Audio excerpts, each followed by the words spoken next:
A prótese mamária, a lipoaspiração, os aspectos de saúde e os aspectos estéticos.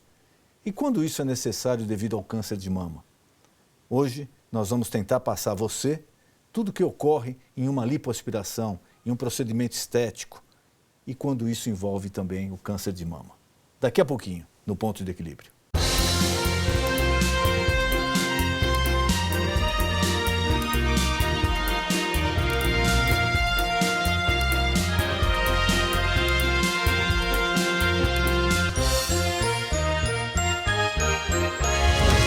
Uma pessoa com boa autoimagem cria um tipo de blindagem no cérebro, afastando problemas relacionados à autoimagem, como a depressão, por exemplo.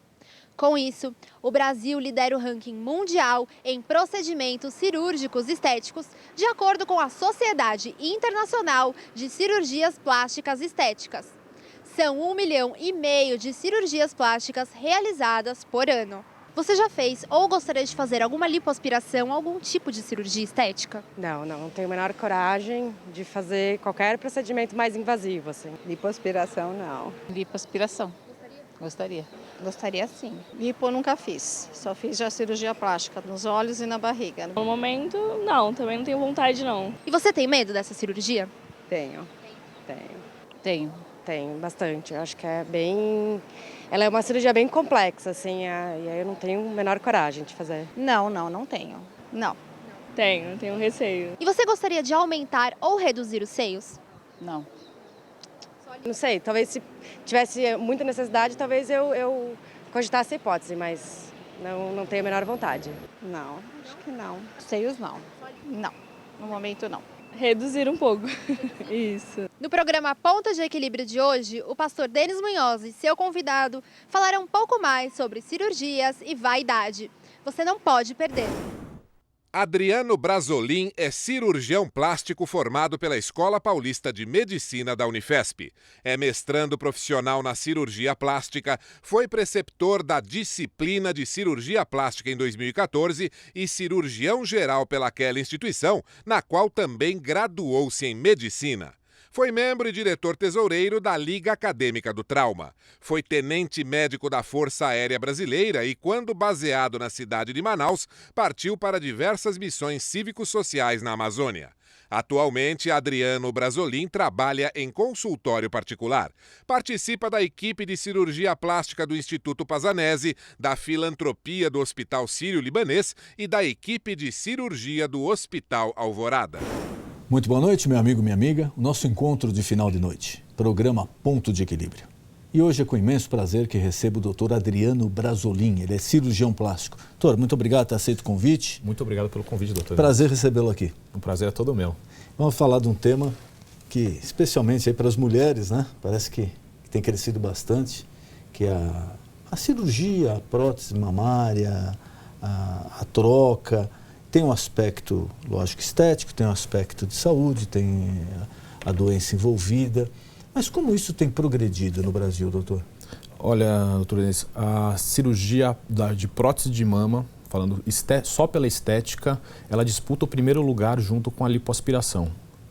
Tanto nos Estados Unidos quanto no Brasil, é uma das cirurgias mais realizadas. E as mulheres têm procurado cada vez mais cedo, chegando até a adolescência, fazer essa cirurgia. Essa cirurgia vai das mulheres procurando já com 14, 15 anos, até mulheres assim depois dos 50 anos. Vem crescendo e vários fatores tomam conta disso. Um é a mudança do padrão da mama feminina. Antigamente as mamas elas eram com formato mais anatômico, com aquela curvinha, não tinha o colo tão grande. Até pouco tempo atrás, no consultório que buscavam, eram mamas com formato natural. Elas buscavam que fosse um formato, não queriam que aparecesse tanto. Mas era mais assim, quem procurava mais? Era porque tinha era pelo excesso ou pela falta? A prótese de mama, quem procura é pela falta. Existe o público também que pelo excesso de mama acabam procurando a redução mamária, que é a cirurgia da mamoplastia.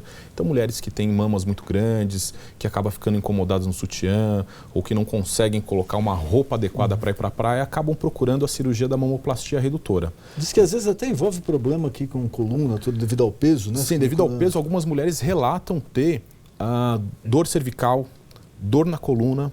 Algumas vezes, quando a mama é muito grande, chegam a aparecer marcas no sutiã, marcas de dermatite. Embaixo da mama também aparecem algumas marcas, porque fica suado ali dentro, a mama fica macerando, mexendo, passando a pele uma na outra e acaba causando irritações. Às vezes a pessoa acha que é uma alergia, mas na verdade é uma dermatite de contato, que fica lá, aquele suor, acumulando fungo, bactérias, e acaba causando uma irritação. Isso nas mamas de grande volume.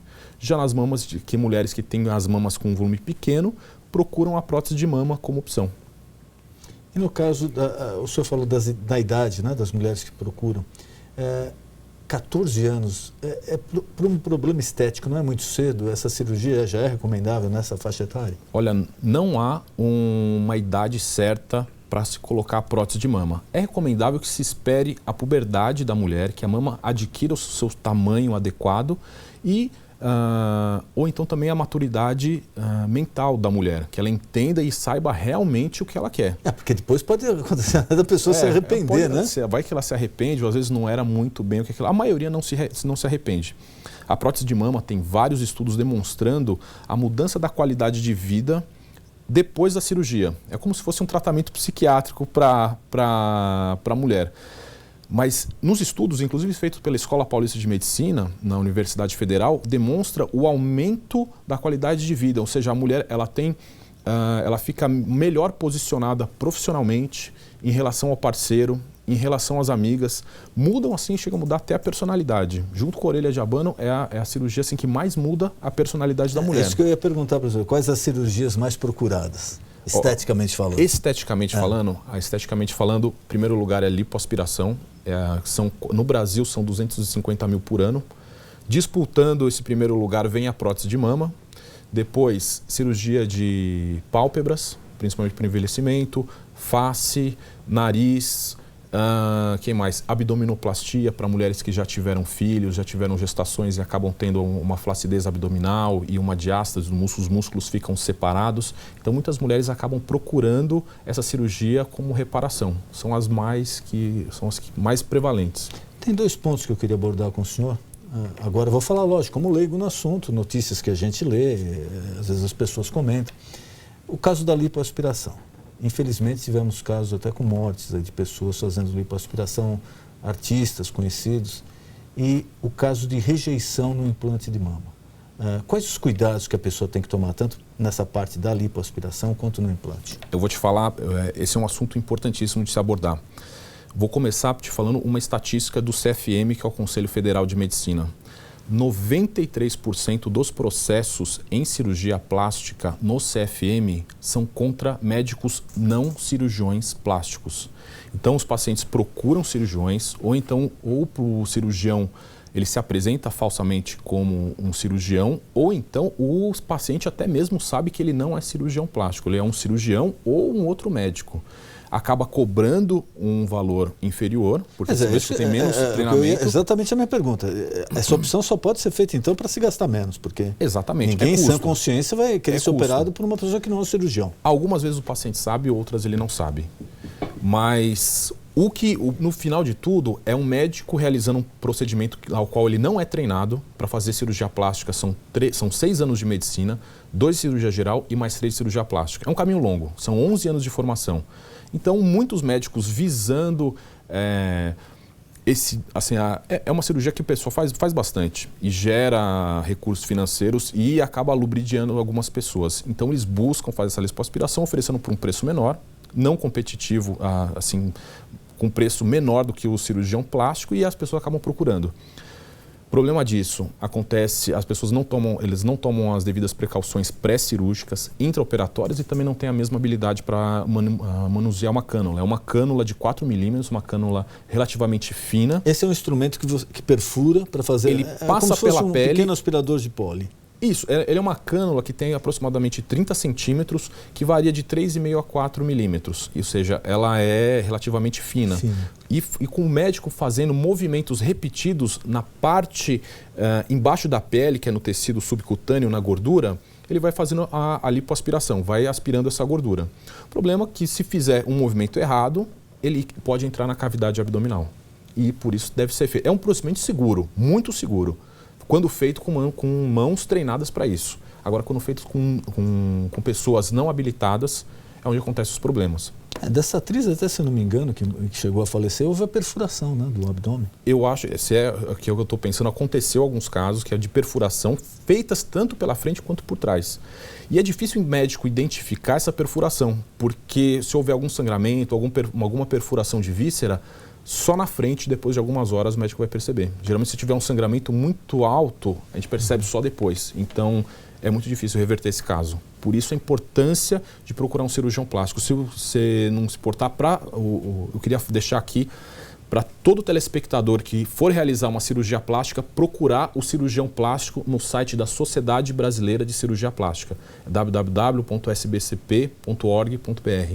Lá você consegue encontrar todos os médicos do Brasil que estão registrados no site da sociedade. Então você vai saber se ele é realmente um cirurgião plástico. Quer dizer, não tem aquela história, olha, meu nome não está lá, mas eu sou cirurgião. Não existe. Não existe. Se não está lá, ele não é cirurgião. Se fez a prova da sociedade, se tem o título de especialista, está lá. Até os médicos residentes estão cadastrados e aparece lá como médico em treinamento.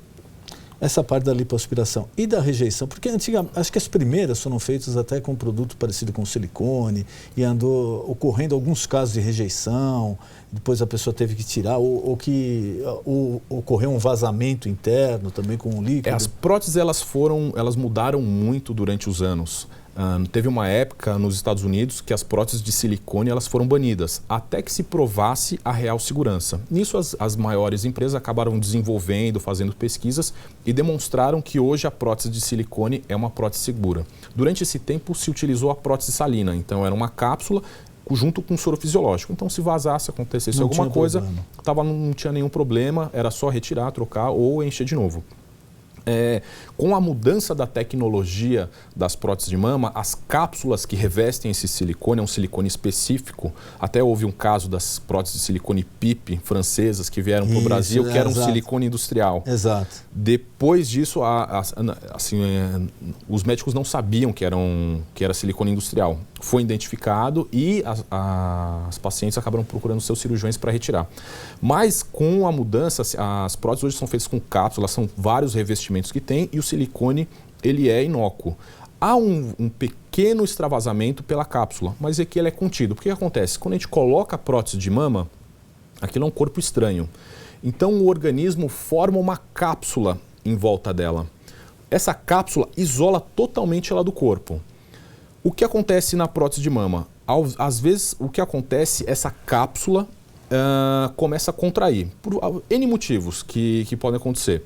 Alguns a gente pode prevenir no intraoperatório e depois no pós-operatório, e algumas a gente nunca vai saber.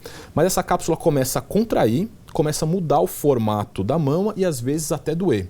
Nesse caso é quando a gente precisa trocar a prótese. Ou então, quando acontece algum acidente, alguma coisa e há alguma perfuração, também é que se troca. Rejeições, grandes rejeições, extrusões da prótese, coisas mais absurdas, é muito mais raro. Geralmente acontece quando a mama é muito fininha, ou então no câncer de mama, que é necessário retirar todo o tecido mamário, toda a gordura, toda a proteção, e aí a prótese acaba ficando muito próximo da pele. E aí a chance de extrusão acaba sendo maior. É diferente, isso que eu acho importante para o nosso telespectador entender. Quando existe um problema só estético, o procedimento ocorre de uma forma. Quando vem uma doença como câncer de mama, ele tem outros procedimentos. São outros procedimentos. Porque ela vai colocar uma prótese numa região que já foi operada, ela tem menos proteção, menos tecido, e outra ela vai sofrer, às vezes, em alguns casos, a radioterapia. A radioterapia, ela diminui a vascularização e a nutrição da pele. A pele fica mais seca, mais frágil. São aquelas manchas também que às vezes aparecem. Ficam com manchas de dermatite e acaba ficando mais frágil para segurar a prótese de mama. Mas são muito seguras. A maioria vai muito bem. Segura, fica bonitinho, fica bem organizado. E quando não tem o câncer de mama, o procedimento é o normal, um pouco mais fácil. É o procedimento normal. A gente coloca a prótese por via inframamária, pode ser pela axila ou por via areolar. A gente coloca um procedimento que deve durar aí de 40 minutos a 1 hora e pouco, depende. O procedimento ele é rápido, às vezes indolor, ele pode ser colocado, a prótese pode ser colocada tanto em cima do músculo quanto abaixo do músculo. O cirurgião vai decidir conforme caso a caso, cada um tem suas vantagens e desvantagens. Então, agora é o papel do médico, do cirurgião. De repente a pessoa chega lá, a mulher chega lá e fala, olha, eu quero colocar uma prótese, eu quero desse tamanho, daquele tamanho, eu quero desse jeito, daquele jeito. Até onde vai aí a ingerência do médico na escolha da mulher? Até onde tem a parte profissional, o risco, até onde não, isso é uma questão de gosto, ela pode fazer o que ela quiser. Na verdade, isso vai muito de médico para médico. Tem médico que deixa do jeito que quiser. E tem médicos que têm uma postura um pouco mais conservadora. É importante na avaliação do paciente, cada paciente tem um formato de tórax, tem um tamanho de mama, tem um tecido glandular, toda mulher tem uma mama diferente da outra, uma implantação de mamilo diferente da outra. Então, a decisão do formato da prótese, quanto do tamanho dela, tem que ser uma parceria. Então, o médico falando quanto pode colocar, o que ele acha mais adequado, segundo estudos e relatos e artigos científicos, e o desejo da mulher. Então, é uma conversa. Eu fico, minha primeira consulta, eu fico mais de 1h30 conversando para entender o que a mulher deseja. É importante saber o que ela quer, né? Porque, como eu te falei, no começo, até poucos anos atrás, a mulher queria uma mama mais natural, que não aparecesse nem que queria ter prótese. Hoje, elas já buscam o colo marcado, um formato mais redondo, elas querem mostrar que tem prótese, a maioria delas. Então, o perfil mudou um pouco. E, a isso, elas também estão procurando volumes cada vez maiores. Então, nesse momento, é a hora de um médico saber o que vai colocar para trabalhar entre a expectativa do paciente e o que é possível fazer tecnicamente dentro de uma cirurgia para não colocar em risco a desejada cirurgia dela. Porque às vezes a pessoa, não, eu quero desse tamanho, quero desse, e ela não sabe a sequela daquilo. Né? Por isso que é importante a orientação. Sim, não só depois, às vezes até a pele fica muito esticada, pode ter uma extrusão muito grande, como também chance de estrias, né? Mulheres mais jovens que não tiveram filhos e que colocam um volume muito grande, a chance de estria também é maior. Então é algo que o médico também tem que pensar. E dessa parte de mudança do corpo, por exemplo, o senhor falou às vezes de jovens com 14 anos, etc., que já fazem isso. Seria aconselhável se esperar um pouco mais para essa mudança do corpo não afetar ou não tem nada a ver? De repente ela fala, olha, quando eu tinha 14 anos meu corpo era assim, essa glândula, o tamanho estava normal para mim, agora eu não quero mais ou não ficou legal. Eu prefiro esperar tanto a maturidade puberal da mulher quanto a maturidade mental dela. Então, conversando com a paciente, às vezes tem mulheres de 14 anos que parecem mulheres de 30, que têm grande maturidade, sabem muito bem o que quer. Né? E tem mulheres de 20 e tantos anos que parece que ainda são crianças, que a gente não entende. Então, conhecer a saúde mental dela para entender o que ela quer, acho que é o mais fundamental na hora de decidir se vai operar ou não. Se a gente vai passar do limite, se não vai, se o corpo dela vai mudar, se ela não vai. Aí você pega uma menina de 14 anos, 13 anos, que ainda não desenvolveu as mamas, não adianta colocar a prótese ainda. Tem que esperar, tem que saber falar não. Então, se você for num médico, num cirurgião plástico, e falar não é a hora, confia nesse. Porque esse daí não está querendo ganhar dinheiro, ele está querendo ser médico mesmo. Qual o tempo médio de uma intervenção dessa, doutor? Quanto tempo demora? Prótese de mama é uma cirurgia rápida, uma cirurgia que demora de 30 a 40 minutos e, em caso assim, uma cirurgia mais difícil, até 2 horas. Eu até falo que a cirurgia é rápida. Às vezes é difícil fazer a escolha, né, na hora que a gente está... Os pequenos ajustes durante a cirurgia. Então, já operei paciente médica, colega médica, que foi junto com o marido, que também era médico, e durante a cirurgia a gente escolheu qual era o volume, o que ficava melhor, o que ficava pior, ficava um pouquinho mais para o meio. Mas não é uma anestesia geral? Dá para fazer com anestesia local. Alguns médicos eu prefiro fazer com anestesia geral, porque anestesia geral o paciente fica lá, fica tranquila, fica dormindo, o anestesista tem todo o controle sobre a paciente, está monitorizada, a respiração está controlada, ela não sente nada e o cirurgião não precisa se preocupar com possíveis incômodos, dores da paciente. É possível fazer também com sedação e anestesia local. Aí é a opção do médico e da equipe. E os valores? Alguns outros colegas seus estiveram aqui de outras áreas falando que os preços das cirurgias diminuíram no Brasil. Não sei se é mais gente fazendo. Antigamente a pessoa falava, olha, eu vou fazer uma plástica no nariz. Olha, aquele cara tem dinheiro, fez uma cirurgia plástica, né? Alguns 10 anos, 20 anos atrás era isso. Porque era uma coisa relativamente cara, né? Fora do alcance da população. Hoje em dia, o preço caiu mesmo. Eu sei que cada caso é um caso, mas em média, mais ou menos em média, quanto sairia uma cirurgia plástica? Olha, a gente trabalha com a lei de oferta e procura. Então, obviamente, aumentaram muito os médicos. Hoje na Sociedade Brasileira de Cirurgia Plástica são aproximadamente 6 mil médicos. Antigamente o número era muito inferior. Então, eram poucos médicos. Então, o valor realmente era mais elevado. Ainda há profissionais que cobram, têm custos elevados, né, têm bastante experiência, muito renome e fazem cirurgias por preço alto, e há pessoas também que pagam preços altíssimos. Há a média, que o pessoal paga, na classe média, e há também para a população C e D, há pessoas que diminuem custo das cirurgias. Obviamente que diminuir custo, você vai tirar alguma coisa do paciente. Então a gente tem o custo com o hospital, tem o custo do anestesista. O senhor aconselha sempre em hospital? Eu aconselho sempre em hospital. Há hospitais que são inferiores a clínicas que são tão bem equipadas, às vezes até melhores do que hospitais. Só que o hospital ele tem uma segurança de ter outros profissionais, ter uma retaguarda, às vezes até ter uma UTI para o paciente, num caso de uma intercorrência, numa rara intercorrência, é o mais indicado.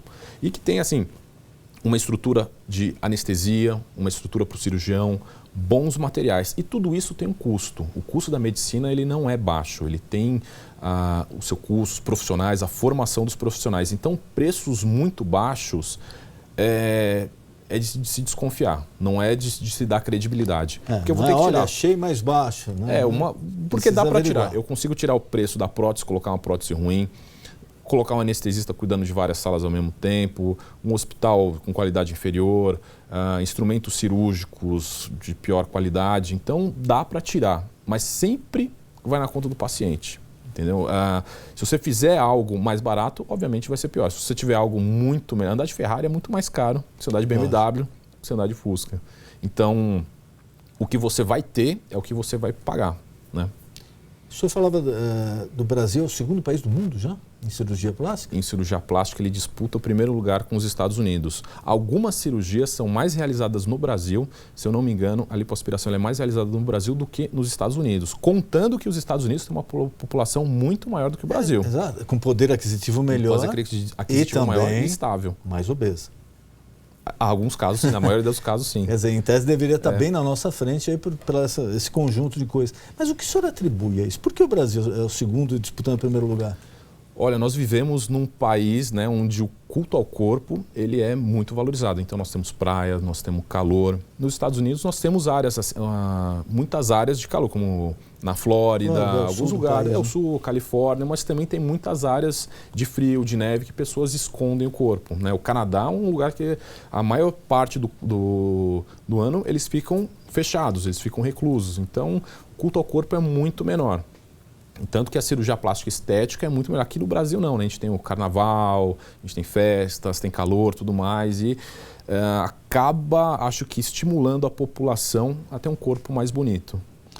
Sei que não é na área que o senhor atua, mas parece que o homem também tem apelado bastante à cirurgia plástica agora. Né? Olha, não só a cirurgia plástica, como também a procedimentos cosmiátricos, né? Como preenchimentos, botox, cuidados com a pele, cuidados com a mão, cirurgia, e também cirurgias plásticas próprias do homem também, por exemplo, o homem com ginecomastia, que é o crescimento da mama, para retirar a glândula. Às vezes homens não têm vergonha de se mostrar, tira a camiseta, por causa do crescimento da mama. Então é uma cirurgia indicada para o homem. Isso é uma também. doença? O crescimento da mama é uma deformação? Na verdade, pode acontecer na puberdade. Na maioria dos homens, quando começa na puberdade, tem esse crescimento da glândula, mas ele regride até em 3 anos. Então, quando é um jovem entre 14 e 17 anos que teve aquilo, a gente espera regredir. Se não regredir, a gente tira. E homens obesos também tendem a ter, que a gente chama de pseudoginecomastia, que é o crescimento da mama como um todo, do tecido gorduroso. A gente trata não só com a retirada da glândula, como também com lipoaspiração. Em outros casos também, que tem chegado muito no consultório, a utilização de anabolizantes, de esteroides. Então, o esteroide no corpo, os homens buscando o culto ao corpo, ficarem fortes, colocando anabolizantes, ergogênicos, Essa testosterona no tecido gorduroso, ela sofre um processo de aromatização, que é um processo químico, e vira estrogênio. E esse estrogênio estimula a mama a crescer como tecido mamário. Então ele acaba tendo tecido mamário mesmo, como se fosse tecido de mulher, e acaba tendo um formato de mama. Uma coisa que eu não sabia, até um colega seu uma vez comentou comigo, que existe o câncer de mama para o homem. Existe. 1%, Para mim isso daí é uma novidade. 1% dos cânceres de mama são masculinos. Não se coloca o homem como para fazer dentro dessa prevenção, até porque a incidência é muito mais baixa. Mas que é importante o homem saber que pode ter câncer de mama também é importante. Na mulher, a gente recomenda que faça o autoexame uma vez por mês, regularmente, para se conhecer, e a mamografia anualmente. O autoexame é no banho mesmo, que a mulher apalpa o seio. No próprio banho ou de frente ao espelho, ela faz a palpação da mama e tenta procurar que tem algum nódulozinho, alguma alteração na mama. O homem, por ser mais magro, não tem o tecido mamário, quando aparece alguma coisa, geralmente ele já percebe. É mais fácil de notar. Já percebe, mas no mundo são cerca de 120 homens que morrem de câncer de mama por ano. Para mim isso daí foi uma surpresa, realmente. Mas acontece também, É bom informar também o telespectador, porque eu não desconhecia isso. E quando ele comentou, uma série de outros homens estavam presentes, também nunca tinha ouvido falar. Então é importante você saber também e tomar os cuidados necessários. Sim, né? com certeza. Doutor, queria mais uma vez agradecer a sua presença aqui, foi um prazer recebê-lo e colocar à disposição algum recado, algum tema que eu não perguntei, que o senhor queira passar ao nosso telespectador, por favor, fique à vontade. Muito obrigado pelo convite, Denis. Bom, deixar para vocês aí, o outubro está chegando, é um mês de conscientização do câncer de mama feminino e várias campanhas vão aparecer. A conscientização do câncer de mama, acho que é um fator fundamental para a mulher nesse momento. Com a detecção do câncer de mama precoce, a mulher tem uma chance de 95% de cura do câncer de mama. Então, não deixe de ver essas campanhas, acompanhar, entender, saber como faz o autoexame, entender o que é a mamografia, entender quando você deve procurar o seu médico, quando achar alguma coisa estranha na sua mama, tá certo? Só deixar meu contato em rede social. No Instagram, Tonho DR Adriano Brasolin e no Facebook, Adriano Brasolin. Muito obrigado. Muito obrigado. Recebê-lo aqui. O nosso encontro de final de noite, programa Ponto de Equilíbrio. Boa noite.